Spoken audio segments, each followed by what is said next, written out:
ነው እየመጣችሁ የምትሰድቡኝ? እነሆ ልንገራችሁ፣ እኔ አደም መሐመድ አህመድ የተባልኩኝ ኢትዮጵያዊ ግለሰብ በፊቅህ የሻፊዕያ መዝሃብ ተከታይ ነኝ። በስሉክ ተሰውፍ የሚባለው መንገድ አቀንቃኝ ነኝ። በዓቂዳ የተፍዊድ ወይንም ኢንሽእተ ቁልተ የአሻዒራን መንገድ ተከታይ ነኝ። የአሻዒራን መንገድ ተከታይ ነኝ። አሻዓሪ ነኝ በቃ خلاص አሻዓሪ ነኝ በቃ خلاص። ይህንን ግለሰብ እንግዲህ የተለያዩ ሚዲያዎች ላይ አደም ካስማ በሚል ታውቁታላችሁ። ሰሞኑን አዳዲስ ትንሽ ወጣ ያሉ ቪዲዮዎችን እየሰራ እንደነበር ሁላችንም እየተመለከትን ነው። በመጀመሪያ ደረጃ ልጁ ያው በጣም ማለት ለራሱ የሰጠው ግምትና ራሱን በምን አይነት መልኩ እያሰበ እንደሆነ ትንሽ ግራ ያጋባል። ማለት ይህን ያህል ራስን ከፍ ማድረግና ለራስ ይህን ያህል ቦታ መስጠት በጣም አስቸጋሪ ነገር ነው። ነፍስያችን እንኳን እንደዚህ ከፍ አድርገናት በራሷ ፊትና ላይ የምትጥለን ወደ ሌላ ነገር የምትገፋፋን ስለሆነች ራስን በዚህ መልኩ ከፍ ማድረግ ተገቢ አይደለም። ማለትም ቪዲዮዎቹን እየተመለከትኩ ነበርና አብዛኞቹ የሚናገራቸው ነገር ስለራሱ ነው። ቪዲዮዎቹ እኔ የበዛበት ነገር ነው። አራቱም የፊቅህ መዝሃቦች፣ ሶስቱም የዓቂዳ መንገዶች ሁሉም አህሉ ሱና ወልጀማዓ ውስጥ ይካተታሉ ብዬ ሸዋበር መስጂድ ላይ ቆሜ የተናገርኩኝ እኔ ነኝ። መሻይኾቹ ለመከፋፈል ሲሞክሩ ማለት ነው። እኔ የምትለው ቃል ደግሞ ትንሽ የበዛች ከሄደች ወደ ሌላ ደረጃ ስለምታደርስ ጥንቃቄ ያስፈልገዋል። አላህ Subhanahu Wa Ta'ala فلا تزكوا انفسكم واعلم بمن اتقى ይላል።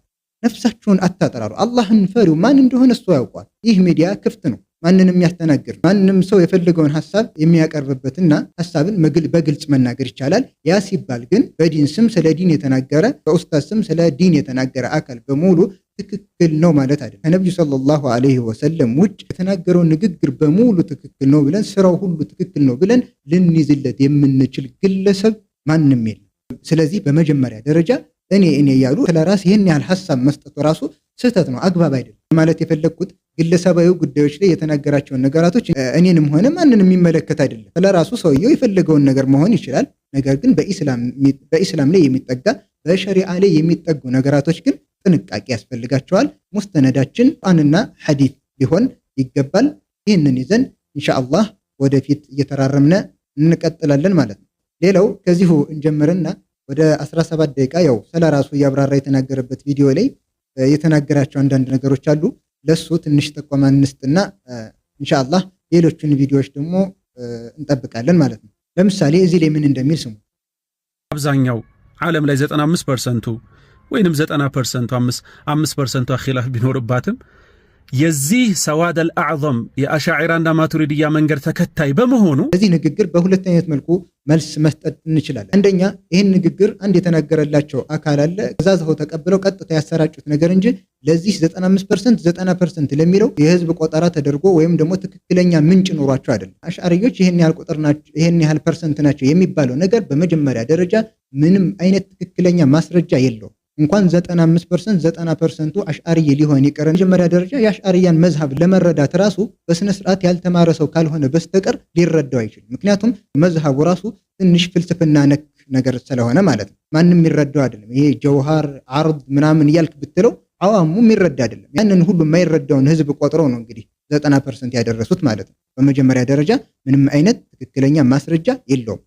ሁለተኛ እንበልና እነሱ እንዳሉት 90%፣ 95%፣ 99 እንበል። የቁጥር መብዛት ያሉበት መንገድ ሐቅ መሆኑን ያመለክታል? አያመለክትም። ቁጥር መብዛት ሳይሆን ቁርአንና ሐዲስን አካሃዱ ገጥሞ መገኘት እንጂ የቁጥር መብዛት ሐቅ ላይ መሆኑን አያመለክትም። ለዚህም አላህ Subhanahu Wa Ta'ala ወላ ተጅዱ አክተረሁም ሻኪሪን፣ አብዛኞቹን አመስጋኞች ታዛዦች ሆነው አታገኛቸውም ይላል። የቁጥር ብዛት ሐቅ ላይ መሆኑን የሚያመለክት ነገር አይደለም።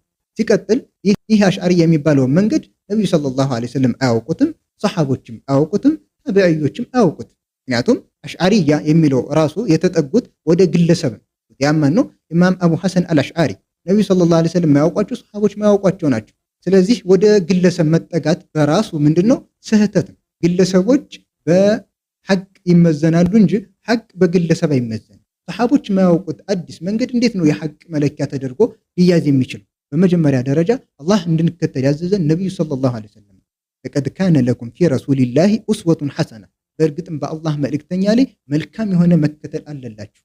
ሲቀጥል መንገዳችን አካሃዳችን እነዛ ሷሃቦች ጋር የገጠመ አካሃድ ሊሆን ነው ይገባል። እነሱ እንድንከተልም አላህ አዞናል። የአሽዓሪያ መንገድ የምን መንገድ የሚባል ነገር እስልምና ላይ ቦታ የሚሰጠው አይደለም። አላህ ቁርአን ላይ ምን ይላል? ፈኢን አመኑ ቢሚስሊ ማ አመንቱም ቢሂ ፈቀድ ኢህተደው፣ እናንተ ባመናችሁበት አምሳያ ካመኑ በእርግጥም ቀጥተኛውን መንገድ ተመርተዋል። አቡ ሐሰን አልአሽዓሪም ሌሎችም አሽዓሪያንን ብሎ ወደ ኢማም አቡ ሐሰን አልአሽዓሪ የሚጠጉ ሰዎች በሙሉ ሰሃቦች ባመኑበት አይነት አምሳያ ሊያምኑ እንጂ የሚገባው አቡ ሐሰን አልአሽዓሪን እንድንከተል አይደለም ትእዛዝ ይመጣል። ስለዚህ ወደዚህ መንገድ መጠጋቱ በራሱ ስህተት ነው። ከዛም ቅድም እንደነገርኳችሁ ያው እኔ የበዛበት ቪዲዮ ነው። ስለ ግለሰቡ ማንነት የሚያስጨንቀን አይደለም። በሸሪዓ ላይ የሚነገረው ነገር ግን ሁላችንንም የሚያስጨንቀን ይሆናል። ምክንያቱም ማንም ሰው እየተነሳ የፈለገውን ነገር በሸሪዓ ላይ መጨመር መቀነስ የሚችልበት ነገር አይደለም። የተቀመጠውን ነገር በትክክለኛ እነዛ ሰለፎች በተረዱበት አረዳድ እየተረዳን መጓዝ እንችላለን። እንደሰማችሁት እዚህ ቪዲዮ ላይ እኔ አሽዓሪይ ነኝ ይላል። በዓቂዳ የተፍዊድ ወይንም ኢንሽእተ ቁልተ የአሻዒራን መንገድ ተከታይ ነኝ። የአሻዒራን መንገድ ተከታይ ነኝ። አሽዓሪ ነኝ በቃ ኸላስ።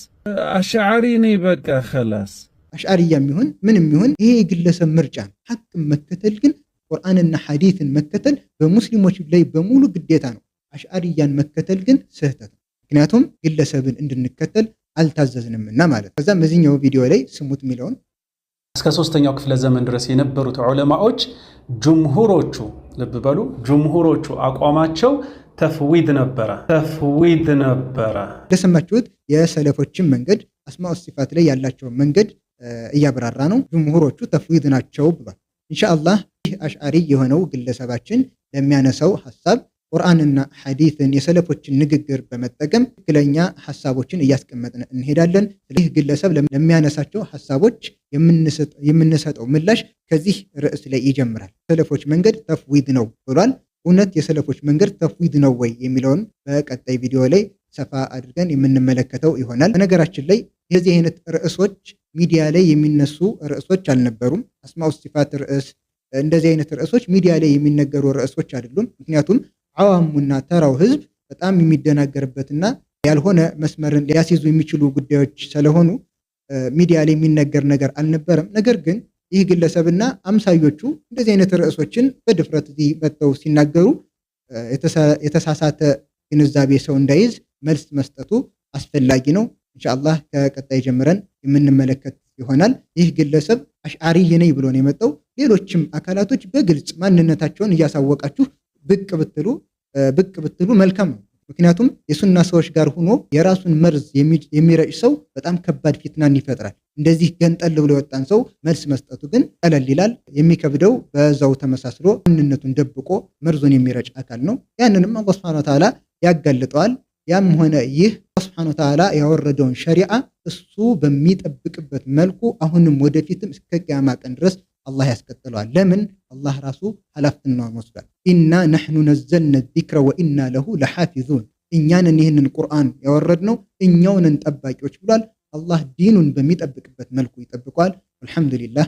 አሰላሙ ዓለይኩም ወረሕመቱላሂ ወበረካቱህ።